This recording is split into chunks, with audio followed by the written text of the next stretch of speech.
Hello and welcome to another episode of Grow Up, Level Up Gamers Club, where each week myself and your normal host Samson get together to talk about the video games we love and think you should spend your precious time playing. As you've no doubt realized by now, Samson is not here this week, so we've got something special for today's episode. That's right, it's a solo episode hosted by myself, SirDrJM, Jordan, at SirDrJM on all social media platforms. And since Samson is out sick this week, I figured I'd bring you a little bit of a condensed episode that I'm calling our first Grow Up, Level Up Gamers Club Fireside Chat.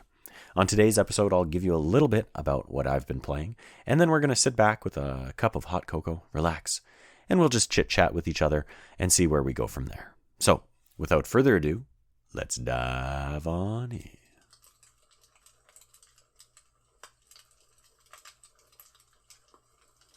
All right, so as I said at the top of the show, I'm, of course, your normal co-host, SirDrJM. That's at SirDrJM.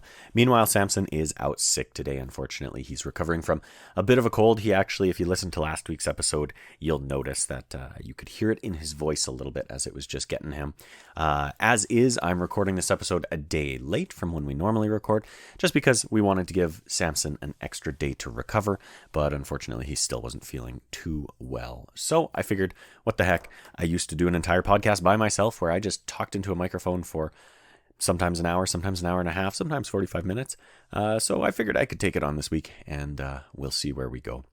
Now, of course, I do want to plug Grow Up, Level Up. So definitely make sure that you check out Grow Up, Level Up at Grow Up, Level Up on Twitter. Follow us over there because you can, of course, find all of the links to the shows and links to the podcast and everything over there. You can also follow the podcast on YouTube, where you can normally get a video version. I'm not 100% sure what Samson's going to do with this episode because I myself am not actually set up for recording video as well as audio. So right now, I'm just recording this as an audio podcast. We'll see if Samson puts it up on YouTube with, I don't know, a static image of the logo, or maybe finds some, I don't know, ocean waves to put the video over top of. I guess what would be more fitting is like stock footage of a fireplace. I do hope that everyone appreciates the crackling fire you could hear in the background a couple times there during the intro. I thought that would be a nice, fun little touch. So, anyways, we'll see what happens there, but for today, you're stuck with me. So do, stick around. I'll get right in there. We'll talk about some video games. I think I'm going to start with a little bit of what I've been playing and some of my thoughts about what I've been playing, of course, as is how we often start the show. And we'll go from there. I think what I'll probably do after that is dive into a little bit of my history with gaming. I am, for those of you who don't know, 32 years old. Of course, this podcast is based out of Canada. Samson's out west of me, in the Vancouver area, and I'm not as far west, but still Western Canada, over in the Prairie Province of Alberta, based out of Edmonton, Alberta. So, of course, we do have a little bit of history with gaming across the two of us, coming from different backgrounds growing up and everything. So I figured it might be kind of fun to go through a bit of my history with gaming.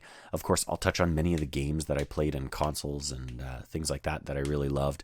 I definitely encourage you to stay along for the ride, because I'm sure I'll touch on some games that you yourself also enjoy. And if not, maybe you'll hear what I say about one of them and you'll want to go back and play them, check them out, that kind of thing. So anyways, let's start with what I've been playing lately. So, of course, at the end of last week's episode, I actually mentioned that I would probably talk on this week's episode about a game that I had played just a little bit last week, but hadn't quite gotten a chance to sink my teeth into. And I was kind of glad I didn't get a chance to talk about it last week because of that, because of the limited amount of time I'd had with it. Coming into this week's episode, I have played a fair amount more. And of course, the game that I'm talking about is Valorant on consoles. So, of course, in our previous episodes, I've talked about the fact that, I had actually played Valorant on PC. It really kind of had that, to me, that Counter-Strike feel, which I think is kind of the goal, mixed with a little bit of the hero shooter, the special ability kind of thing from an Overwatch, an Apex, that kind of thing. And for me on console, it was just, on PC, it was just a little bit too leaning into that Counter-Strike side of things. Of course, touching on my gaming history, when I was in high school, I was actually friends with people who got me into sort of early Counter-Strike. So they had played on 1.6. I played a little bit of 1.6 and then eventually played some Source with them as well.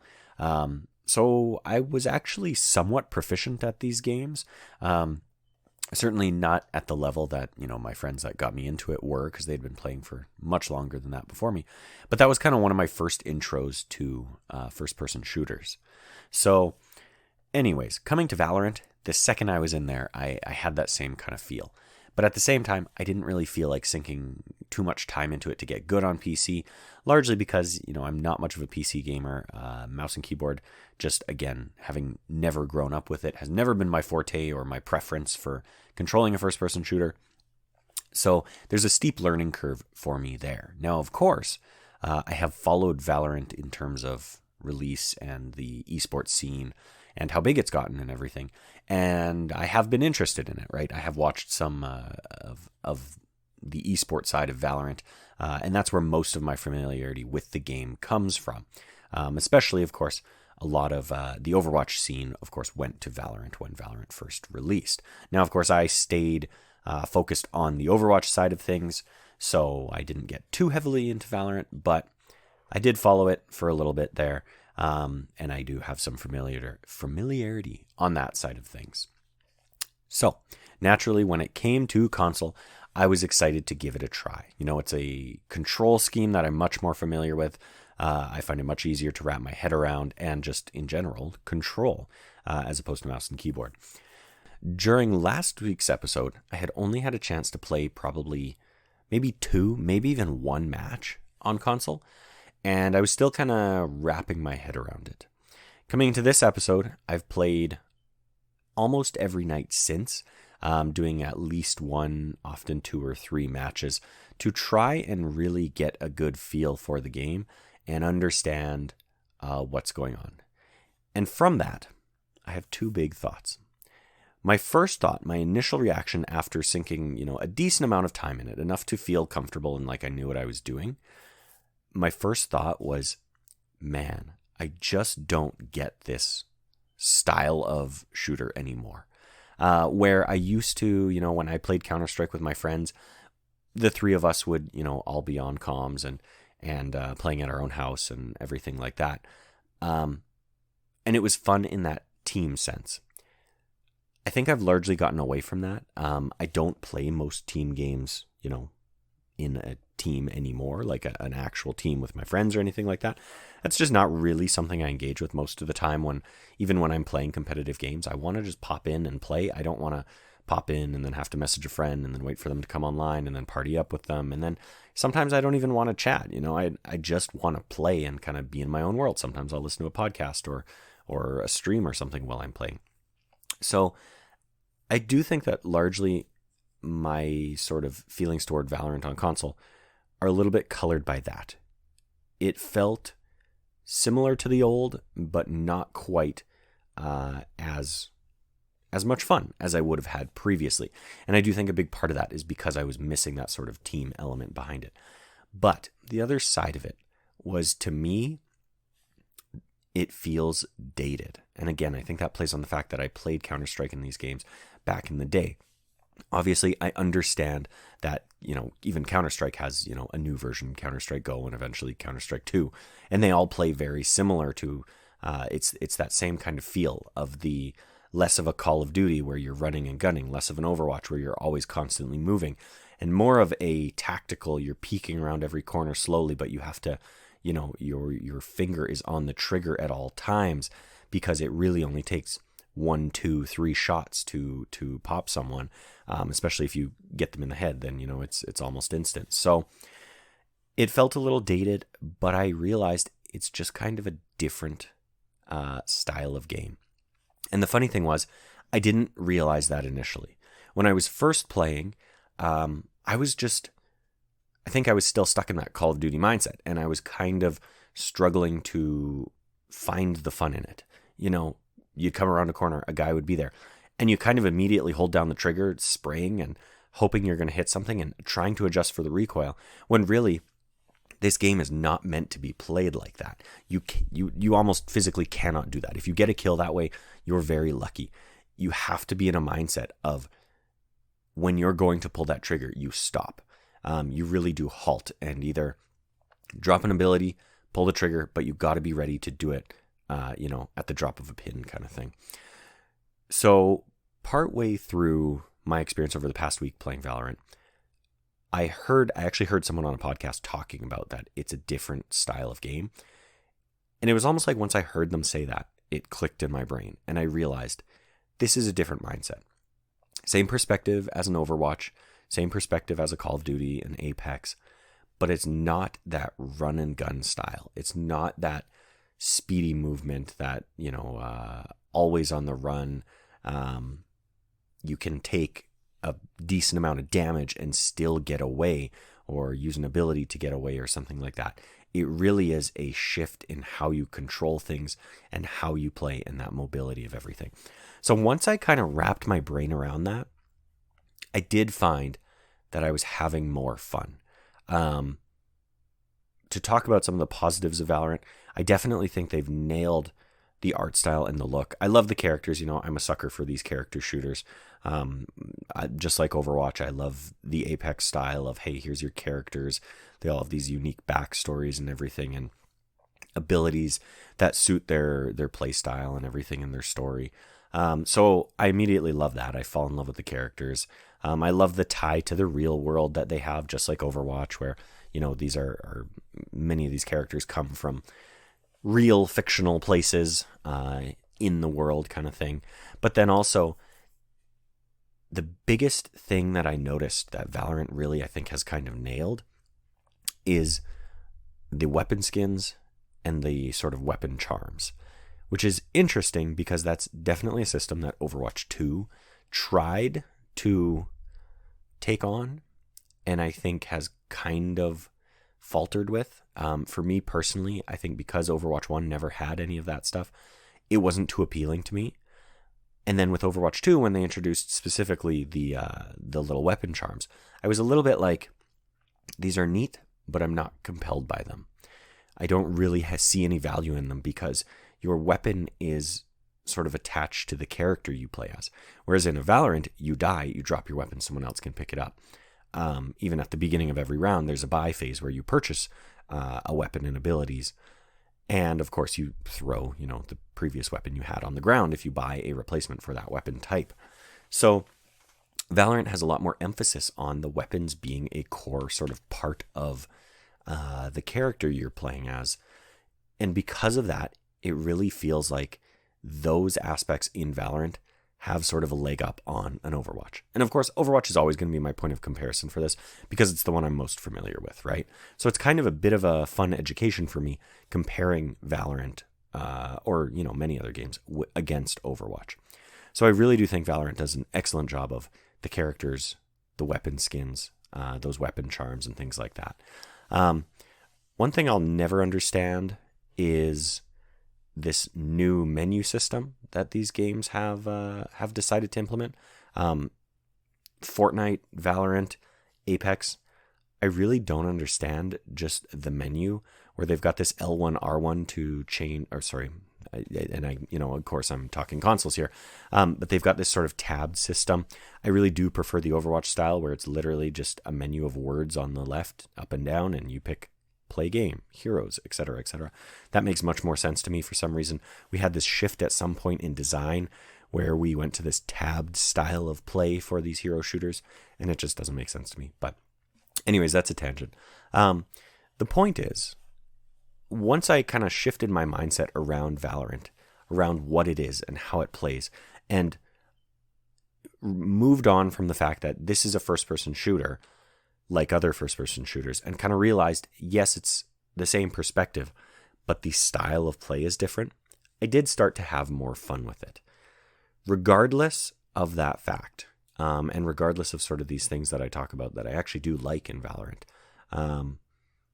I don't know how much I'll stick with it. And I do think a part of that comes back to the Overwatch of it all, where, or maybe you could call it the Call of Duty of it all, where I want a little bit more fast-paced. I want a little bit more, frantic energy happening all at once. And I was kind of thinking Overwatch hasn't been satisfying that itch for me lately, and I think I'm just a little burnt out on Overwatch because I've played it so much and for so long. But of course, we have Marvel Rivals coming, which, if you listen to previous episodes, we know Samson had some good experiences with. I watched a ton of Twitch streams about it. I did not actually get into the alpha or the testing or anything like that. But I am excited for that because I think it could scratch that itch that I'm kind of yearning for something to scratch. So, with all of that said, that's kind of my thoughts on Valorant. I'm looking forward to talking to Samson about it because, again, it is a game that I was hopeful for. I was really hopeful I would enjoy it, more so than I think I am. I'm going to stick with it a little bit more and continue trying to really get into it because I do see the potential there. But overall, I think that it might just not be my style anymore. And I think that's kind of the message that I want to get across is, we talk on Grow Up, Level Up Gamers Club about playing the games that are worth your time, and spending your gaming time, how you want to, right? And what game or what experience is worth your time. Samson talked on last week's episode about, thank goodness you're here, a 2 to 4 hour game that he highly recommends and says is absolutely worth 1 or 2 play sessions for most people, maybe 3 if you're a little bit slower, kind of thing. And I talked about Shadow over the Erdtree, where I spent 40 to 60 hours, and even still I said absolutely worth your time. For me personally, do I think Valorant is for everybody? No. Do I think that some of these other games in the genre are maybe a little more suited for many people to play? Maybe have a little bit lower barrier to entry? Yeah, I actually do. Although I think a game like Overwatch has a lot to learn and can be, overwhelming with how much choice there is and how much is going on and everything like that. I think it's a little bit easier to understand than a Valorant. I think with a Valorant, I think there's more upfront frustration, which is kind of, to me, that's kind of Riot's MO. Even jumping into a game like League of Legends, they try to onboard you. You can try and take tutorials and things like that, but there's a pretty steep learning curve there if you really want to get good. So anyways, those are kind of my thoughts on Valorant right now. Again, I'm going to stick with it. I'm probably going to play a little bit more just to see if I really can get into it. And then, I think next week I'll render my final verdict on how I feel about Valorant on console. Overall, I think the experience is good. I do think the presentation is good. The controls are good. The game itself, I know that it is good. It is quality there. I just don't know if that's something that I'm looking to invest my time into. So again, I'll give it a little bit more, but those are my overall thoughts and impressions on Valorant. So do with that what you will. Now, the other main game I've been playing this week is a return to a bit of a classic. And I mean, a bit of a classic. It's still a relatively new game, although it's not the newest by any means. And it's, of course, none other than Super Smash Bros. Ultimate on the Nintendo Switch. So a little bit of an interesting story behind this one. Of course, I picked up Super Smash Bros. Ultimate back when it released on the Switch. And of course, by all means, this is the, coup de grace of Super Smash Bros. Games. I think most people in the Smash community would tell you that it is the one to play nowadays. Although I think in the past there was maybe some contention that, people were pretty stuck on, I guess you had I'll call them melee purists. You had people who were stuck on the GameCube version of the game being the end-all be-all. And I think Ultimate has kind of brought things back around to maybe opening up a lot of those people to being accepting of the most recent entry, whereas I think Brawl was a little bit lacking on some of the competitiveness of Smash and everything like that. Again, taking it back to my high school experiences, the same people that got me into Counter-Strike were also big into Super Smash Brothers, and at the time, it was Melee that they were into, even though Brawl was out on the Wii.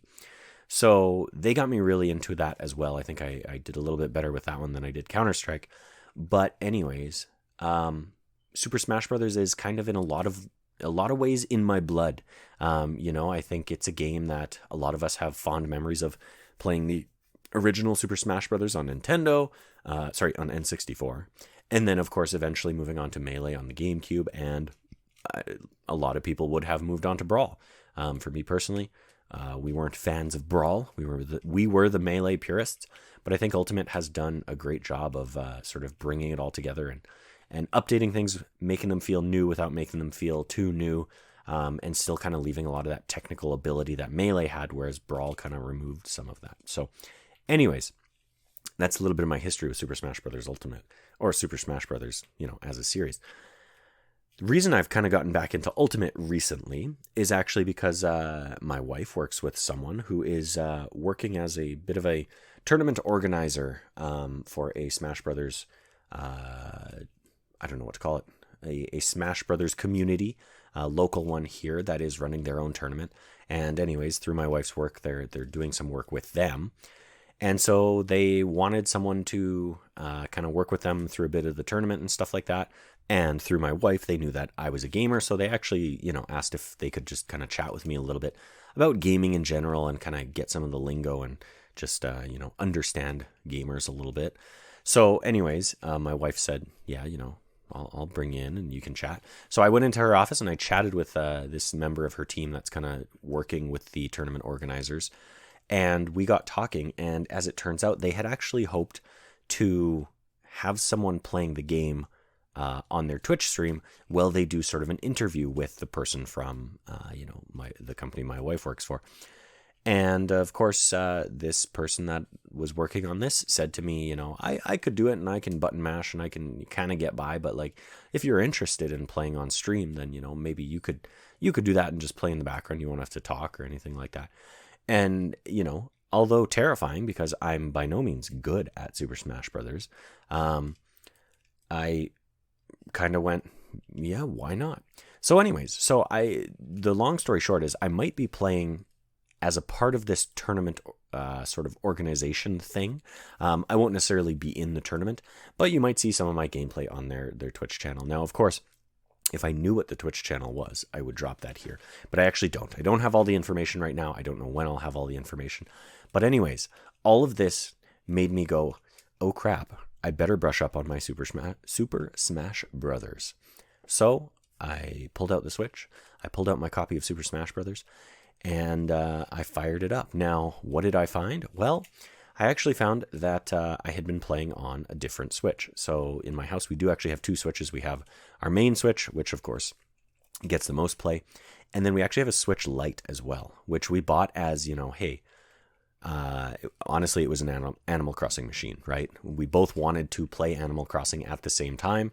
The original Switch was my wife's, so we said, hey, why don't we get a Switch Lite just as a cheap alternative, and a second copy of Animal Crossing, of course, and then you can play on that. So the Switch Lite is actually mine, but I didn't charge it, and I just grabbed the main Switch, which sits on the dock, plugged in the game, and that's when, of course, I found out that my save file was on the Switch Lite.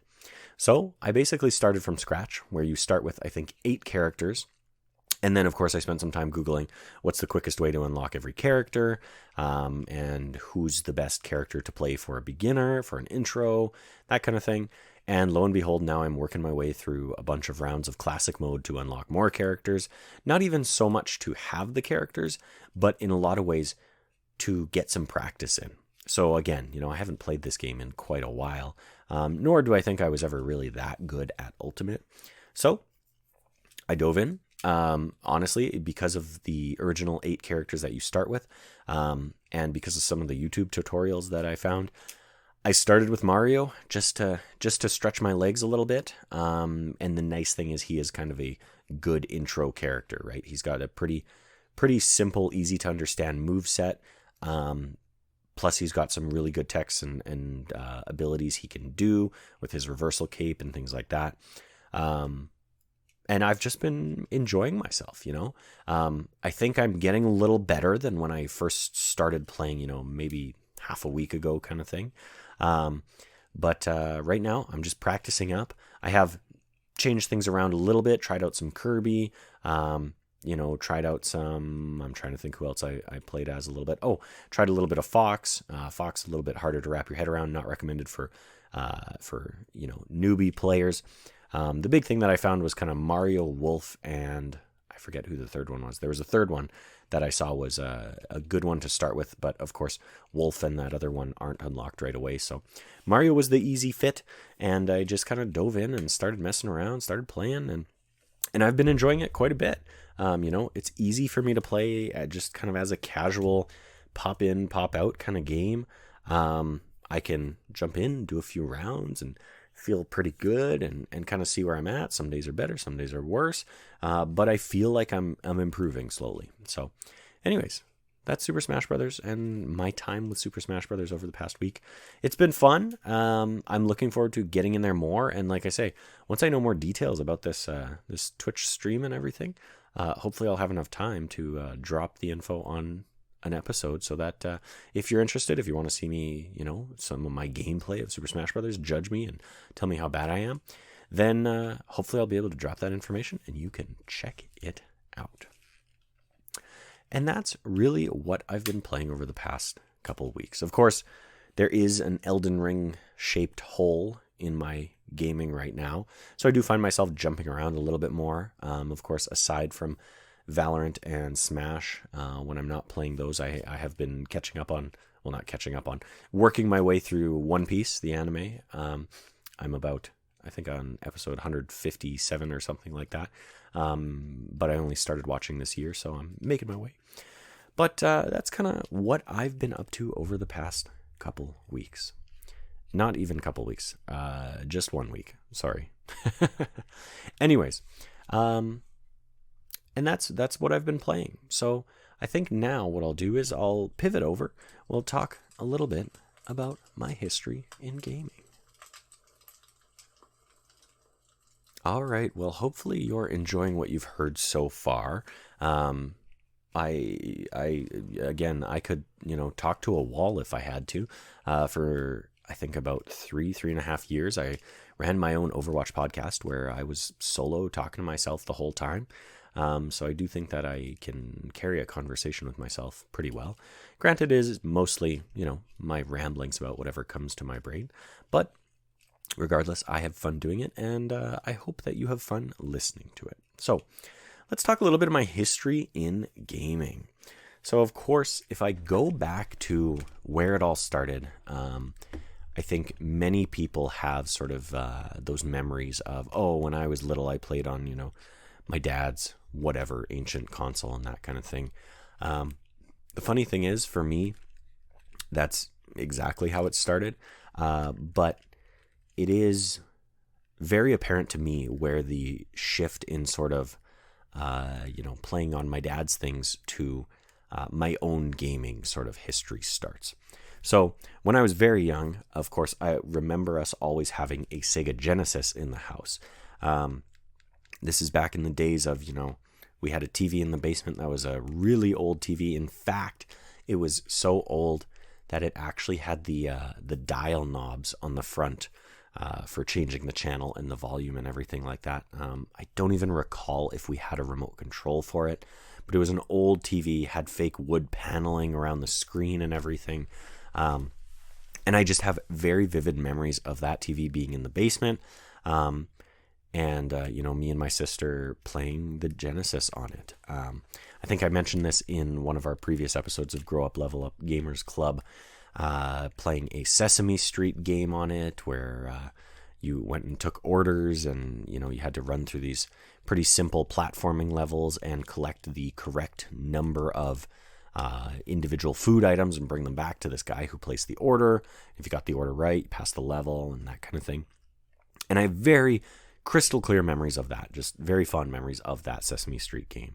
Now, what else were we playing on that Genesis? I remember having a few games. Of course, I remember a racing game, which was the sort of, I don't even know how to describe it, sort of just behind the car view and very, very, you're always traveling forward kind of thing. And the oil splotches would be, in one of like 6 or so lanes. And if you hit it, you slow down and spin out, and then you got to get going again. And you had to pass checkpoints to add time to the clock to keep racing. Very sort of arcade experience. And I never really enjoyed that because I always felt like this pressure of, you had to make the checkpoints to gain more time, or you would just fail and it would just be over. You'd have to do the whole race again. And I never really liked that. And looking back, I do think that was clearly a arcade experience brought to the Genesis. The idea being in the arcade, if you ran out of time, you'd have to put in more coins to keep playing and everything like that. But the other big one that we had, of course, was Sonic the Hedgehog 2. And I actually still, to this day, have the cartridge for the game. I know exactly where it is. It's just a little ways behind me on the shelf there. And I remember loving Sonic as a child. Now, do I remember getting far in the game? Absolutely not. I remember it being very difficult. And in particular, of course, I have those, PTSD memories of the underwater music as it ticks away as you're drowning Sonic, Chemical Plant Zone, Green Hill Zone, very crystal clear memories of that and playing through those levels with my sister and stuff like that. So that's kind of where it all started for me, of course. Not too much experience with it. And, I say crystal clear memories, but obviously not the best memories of this because, I would have been maybe 4 or 5, very young when I was playing that. Now, the next sort of console that I remember coming into my life, though, was actually the ColecoVision, which, oddly enough, an older console than the Sega Genesis. The ColecoVision actually released in August of 1982, and looking back, my dad would have been 27 when that released. However, the funny thing about this one is this was something my dad ordered on eBay. I actually still have the bag, like a literal plastic grocery bag that my dad got it in, or it was like packaged with, and it says written on the side eBay, because I guess the person that he ordered it from either labeled it that way or he labeled it that way once he got it and everything. And we still have the ColecoVision, whereas I threw out the old Genesis for God knows why. I wish I had kept it. But I do still have the ColecoVision with all the controllers. And if you don't know what this console looks like, I highly recommend you Google it because it's kind of a god-awful console, but also controller. The controllers actually sort of tuck away into the ColecoVision, and they have this ugly number pad with this Times New Roman numbers on it that don't match any of the rest of the font on the console. Anyways, it's a whole garish thing. But I remember when my dad got that, and the funny thing was, again, playing these classic experiences that I'm sure he probably loved and he probably played, when he was much younger. Of course, at the time he got it, he would have been in his 30s, almost 40, whereas when the Coleco was released, he would have been around 27, late 20s kind of thing. But anyways, I remember playing this terrible baseball game on it, a game called Ladybird, which was quite literally Pac-Man reskinned as a ladybug. And then, oddly enough, there was also a Mario Bros. Game on it. And I actually had to Google this to make sure I wasn't imagining it. But it looks to be just traditional Mario Brothers with Donkey Kong at the top of the I don't know, columns, the row, throwing barrels down, and you're Mario and you're jumping over the barrels to try and get to Donkey Kong. You can get a hammer that makes you invincible and you go do do do do do, and it just whacks and chops everything in its way kind of thing. But yeah, I remember that ColecoVision, and I remember playing those games and always kind of feeling like it was weird that they weren't quite as good as the Sega Genesis games, but they were still fun nonetheless. And of course, Ladybird, I think, was the shining star of that bunch, given that it was quite literally a Pac-Man ripoff, which Pac-Man, to me, one of the all-time greats of video games. So anyways, I remember that ColecoVision, and I remember enjoying that as well. I do wonder how much my dad paid for it, because I don't really remember him playing it that much, other than when he first got it and showing it to us and sort of reliving his memories with it. And it's funny that I say that now, because of course I'm thinking about my kid, who's now 5, and I'm playing through the remakes of some of the classic games that I grew up playing with her, so that hey, maybe she'll actually enjoy these and like these. And for all intents and purposes, I think she does. But again, it's not like we're playing the original version where everything's all blocky and jaggy and everything like that. It's, a much updated version. So anyways, that kind of segues nicely into the fact that my first modern console experience probably would have been playing the PlayStation 1 at my good friend and babysitter's house when I was in maybe grade 1. Of course, I knew about things like the N64 from going to the dentist. The N64 was a dentist console for me. The dentist's office had, an N64 set up in the sort of waiting room for kids to play on. And, you'd always go in there and you'd be halfway through a Mario 64 level kind of thing and not really know what's going on and not really know how to play it. But you always wanted to play it and spend more time with it. But then I started getting babysit at one of my best friends' house in probably grade 1, and they had a PlayStation 1, the original PlayStation 1, the big rectangular thing, the dark gray, and that's where I was introduced to Crash Bandicoot. And of course, with Crash, I pretty quickly fell in love with that game. That's also where I was introduced to Spyro. And like I say, these are the games that now I'm playing or have played through the remasters with my own kid to kind of show her, hey, these are the games that I used to love. However, they look much better and play, for the most part, pretty similar. I think, for all intents and purposes, the Spyro remastered trilogy was a lot better than the Crash one. Not that I didn't like the Crash one. Anyways, getting off topic here. So yeah, that's kind of where my initial love for PlayStation was started. It was Crash Bandicoot 3 Warped was actually the one that I first played at my babysitter and friend's house.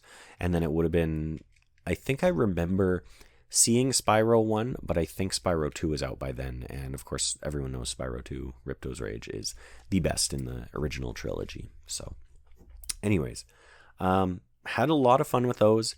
Really enjoyed it. And at some point or another, my dad brought up the fact that, hey, you can actually rent a PlayStation from Blockbuster. And lo and behold, me and my sister were just over the moon about, every weekend we'd rent a couple movies, watch them on a Friday night, but then we'd also rent a PlayStation 1 and a couple games.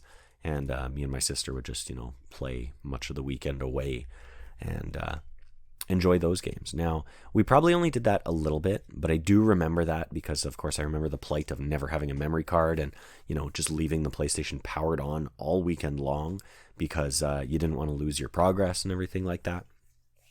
But where we really sort of got into renting consoles was probably the PlayStation 2. But before that, of course, I did eventually get a PlayStation 1.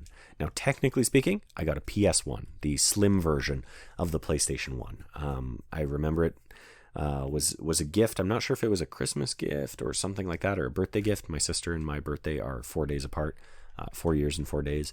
But I do remember we got it as a gift to both of us. My parents gave us the PS1, the slim version.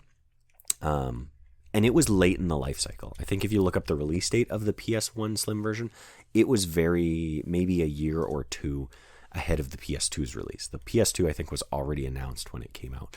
But we did get that as a gift. And then, of course, we got, all of the Crash games, all the Spyro games, and a handful of other games. And yeah, I mean, from there, just really fell in love with console gaming. And I have, again, very fond memories of playing by myself, playing with my sister, and even playing with my dad. One in particular fond memory I have is playing Crash Team Racing and being stuck on the second boss race of Papu Papu and asking my dad to help me and then being astonished when he actually managed to beat the boss for me. And I think to this day, he claims that that's when he retired from gaming. He peaked at that very moment, the fact that he was able to beat the boss for me. But he is one of those people that says, gaming has too many buttons nowadays and he can't wrap his head around all of them. So he did that solid for me, and the rest is history. After that, of course, eventually got a PlayStation 2 after, again, spending many weekends renting the PlayStation 2, leaving it on all weekend with with no memory card. The PS2 was, of course, actually, again, another gift, but it was a split purchase between me and my sister. So we kind of both said, well, I'll pay for half, you pay for half, and it can be ours. And at the time, I'm not too sure she actually really cared that much, but she went for it and we got it. And by all means, I think I spent a lot more time playing that. And the experience with the PlayStation 2 probably formed one of my core gaming memories. And that's my experience with Jak and Daxter. I'll never forget, of course, Naughty Dog's first PlayStation 2 game, coming hot off the heels of the Crash Bandicoot original trilogy and CTR, Crash Team Racing. Jak and Daxter, their first release on the PlayStation 2. I'll never forget playing that game, trying to get my sister into it, and her bouncing at the, what felt like a 45-minute cutscene at the start of the game, but was probably more like a 8-minute or 10-minute cutscene. But the big thing that I'll never forget is one morning playing it early in the morning, and my parents leaving the house to go get groceries or something like that. Again, my sister was a little older than me, so they were fine with leaving her to look after me for a couple hours while they ran out. They ran out and they got back, and I was playing Jak and Daxter when they left. I was still playing when they got back. They unloaded all the groceries. They went outside and hung out in the cul-de-sac with the neighbors for a couple hours or whatever. And then they came back in the house and they saw I was still playing Jak and Daxter. And I'll never forget my parents, my dad in particular, being like, "Are you still playing that game?" Not in a bad way or anything like that, but just being surprised that I had spent that much time playing. And it formed a core memory for me. It really did. To me, that's one of the moments that I look back on and kind of identify as this was me really truly becoming a lifelong gamer. Just having such a good time with the experience that the hours just melt away, getting lost in the world. And to this day, that's a game that I've come back to many times. I've 100%ed more than once. And I just, so much of my gaming sort of foundations are built around that game where, a semi open world, every zone is sort of connected, but then you've got these areas where you go down an elevator and it takes you under the water into a precursor, ruin area, or you go down a mine shaft and you end up in the spider caves, and down to every last detail about, navigating the menu and sort of figuring out and understanding, oh, this shows me my progress. This shows me that I have whatever, these 3 precursor orbs out of 9 in this particular zone. And when I walk from one zone to another, if I open up the menu in each zone, there's a point where I cross a barrier and the menu realizes I'm in a different zone and shows me that and everything. It really kind of taught me a lot about game design and how to understand and interact with a game with a player and everything like that. So definitely a sort of core memory, as I mentioned, and just had a ton of fun with that game in particular, Jak and Daxter, the original one. And then, of course, that also sort of spawned a love for all things Naughty Dog, with Spyro being on the PS1, and then, of course, eventually coming to PS2 as well, but leading into Ratchet and Clank. That's kind of where I really formed these original allegiances to these Sony first-party companies, which at the time I didn't know it was at the time, a lot of them weren't Sony-owned or anything like that. I thought I just, vibed with these particular game makers. Naughty Dog, Insomniac, eventually on the PS2, of course, Sucker Punch making the Sly Cooper games, and then eventually Infamous later on the PS3 and things like that. But it really kind of formed a lot of my knowledge and game center, my internal game center, around some of these games. So that was kind of my experience with the PlayStation 2. Now, hopefully you enjoy hearing all of this about my gaming experience. Of course, we're at the 45-ish minute mark here. And I don't want to go too much longer because I do worry that me droning on about, reflecting about my history with games might be not the most riveting thing to many people. But if you did enjoy Jak and Daxter or Ratchet and Clank or Sly and Cooper, Sly Cooper, reach out to us over on Twitter. Tweet at me at SirDrJM, or tweet at the Grow Up Level Up account at Grow Up Level Up on Twitter, or X if you have to. And tell us about your experience with those games. Of course, the competitor to the PlayStation 2 at the time, or one of, was the GameCube. And the interesting thing with the GameCube and me was that I did own one eventually, but most of my GameCube experience was with one of my good friends, who I always played it at his house. And he was one of those people that just always seemed to have a new game, and never seemed to beat any of them. So I do actually have quite a bit of experience with GameCube and GameCube games, but I don't know that I ever beat many of these games, just on the simple fact that they weren't mine.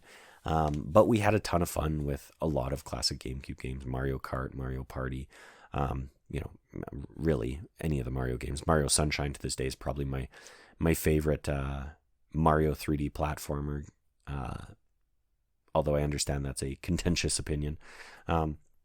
But that was a lot of fun for me, to kind of experience GameCube that way. And just the other day, another core memory of mine about the GameCube I actually brought up with my parents. There was one instance where my friend who owned the GameCube went on vacation, and he was gone for 2 weeks, and he lent me his GameCube because he said, "Hey, I'm going to be gone. Why don't you play it?"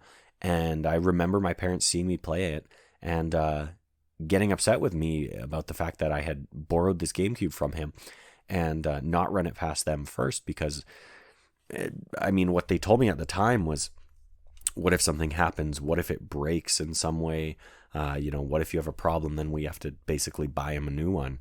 So I do remember them, not being super thrilled that I had this GameCube that wasn't mine at our house. But hey, I still played it when they weren't around and stuff like that, and I had a blast. And like I say, I did eventually get my own GameCube.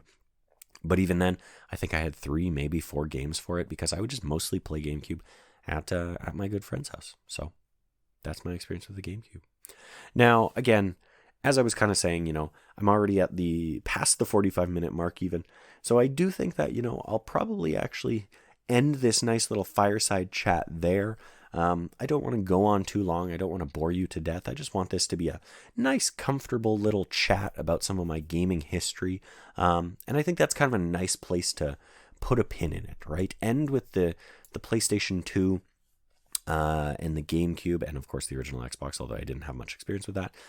End with that cycle of consoles. And then, hey, if we have another fireside chat with, just the two of us, you, the audience, and myself at SirDrJM, or Jordan, if you will.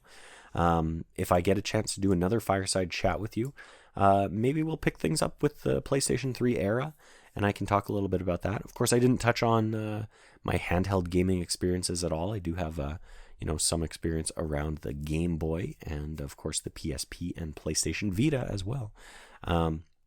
So, anyways, maybe we'll save that for another time. I think that sounds like a good place to close things off. So, with all of that said, this has been another episode of the Grow Up Level Up Gamers Club, where each week myself and normally your primary host, Samson, at SamsonXL on Twitter, get together to talk about all things gaming, and especially what games we think you should and maybe shouldn't spend your time, your precious time, playing each and every week.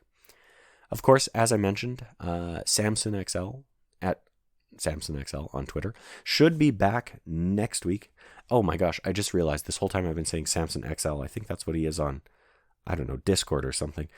His Twitter's actually at SamsonXP_. So I was wrong. Ignore the XL. Just don't even think about the XL. Cross that out of your brain. It's at SamsonXP_. Go follow him on Twitter. But also follow Grow Up Level Up on Twitter at Grow Up Level Up. And of course, follow myself at SirDrJM. That's at SirDrJM. And hopefully we'll see you next week on the Grow Up Level Up Gamers Club. And hopefully Samson will be back and we can have a regular episode. We do have some fun things planned. We actually had some fun things planned for this week's episode. But of course, again, we didn't want to do that on my own. And of course, I think Samson did want to participate in it as well. So hopefully next week we can chat a little bit about that. Hopefully next week I can bring my Valorant thoughts and opinions to Samson, see what he says. And we can find out where he's at with some other games and even potentially another Riot game in particular. But with all of that said, thank you so much for listening, and we'll see you next week.